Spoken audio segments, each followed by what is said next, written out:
Father Simon and the Collective.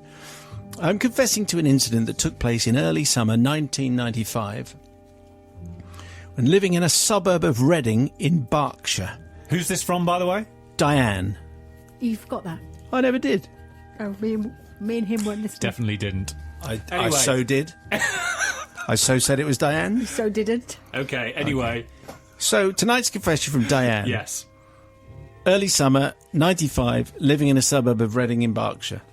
It was every parent's favourite part of the day, getting 3 kids up, washed, dressed, fed and ready for school. In my case, I have 3 girls. The eldest was 5 back then, the twins 16 months. Oh my goodness.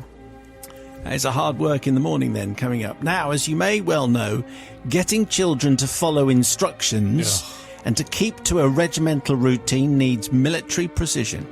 Breakfast consisted of 2 toddlers in high chairs working their way through their cereal, but having got bored of using their spoons, they resorted to squeezing the mush through their fingers, smearing it over their faces and encrusting it in their hair. The eldest child sat beautifully, however, and had soon finished breakfast and taken herself upstairs to get washed and dressed for school. So having cleaned said breakfast from the twins' faces, then came the next challenge, getting them into the buggy. Having positioned the buggy in the doorway to prevent escapes, I located the first twin, swiftly managed to secure her into her seat, to then be able to grab her sister. By the time I got her to the buggy, the first twin had managed to slip out of the seat and was now trying to crawl under the buggy. By this time, we should have been at school, dropping my eldest off, so with harassed haste, I managed to drag the twin from under the buggy, get her into the seat, only for her to do the toddler statue routine, refusing to sit in the contours of the chair until, with a little help from me, she snapped into place. We raced off for school, but as we approached, we could hear the bell, and I was frantically trying to think up an excuse as to our lateness. As we rounded the corner at speed, my eldest asked me what was in her packed lunch. Ham sandwich, fruit bar, cheese and crisps, I said distractedly. What type of crisps? What's it? I replied, trying to squeeze the buggy through the gate and getting my top jammed in the hinge at the same time. Mum, yes? What's it made from? Well, you know, it was the straw that broke the camel's back, and to this day I haven't a clue where the following reply came from. But before I realised what I was saying, I replied, snails. However, if I thought this was going to shut her up, I was sadly mistaken. How do snails turn orange and cheesy? She shot back, her face looking puzzled. Well, you cook them, of course, I said hastily, as at this point I was trying to explain to her teacher our lateness, whilst at the same time trying to keep the twins in their buggy. Once home and recovered from the school run ordeal, with the twins tucked up having a nap, I set to tidying and cleaning and that kind of thing. As it was such a nice day, I decided to hang the washing out, and as I went to hang her shirt up, I dropped a peg.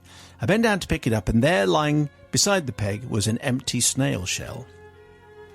Well, it was here, Father Simon, that my devious mummy mind began working overtime. I looked around, I found 5 more snail shells. So I gathered them up, left the washing, and went inside, armed with cheesy flavour corn puffs.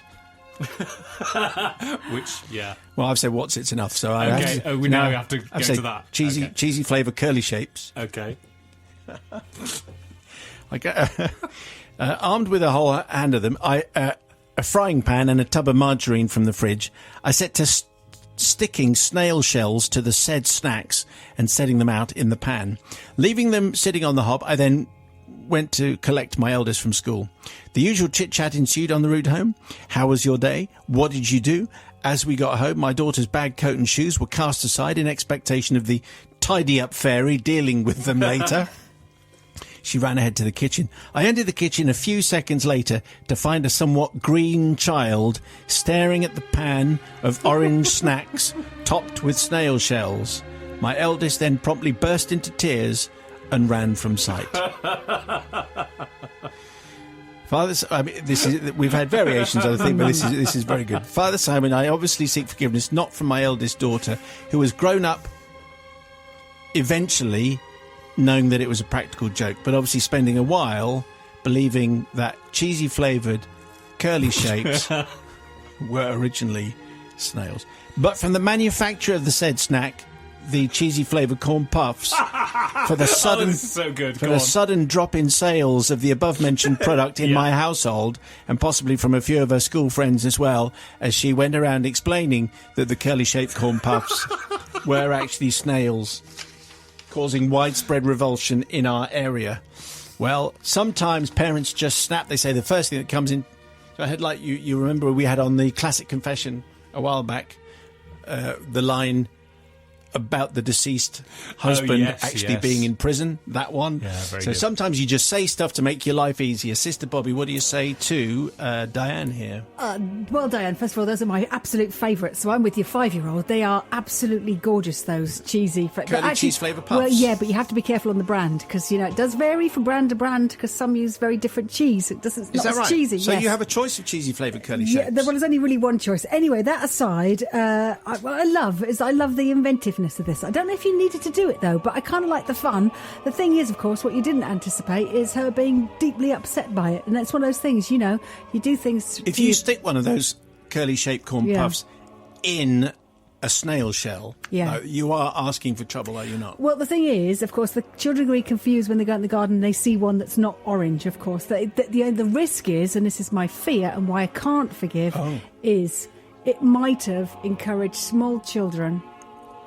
To eat snails? To eat snails, yes. Well, After heating. They do that abroad. Yes, I know. Anyway, Matthew. Anyway, not forgiven. Okay. Not forgiven. I love that just for the number of euphemisms you had to come up with for said corn snack with cheese elements to it, which we obviously ran out of after 2. Yes. We decided we were going to have to say product. We're going to have to say curly cheesy thing after the 18th time. So I loved it for that. And obviously I always am a massive advocate of lying to your children. No problems there. And if they do end up eating snails, it's very continental, something that our cousins across the water love very much. So I am going to forgive.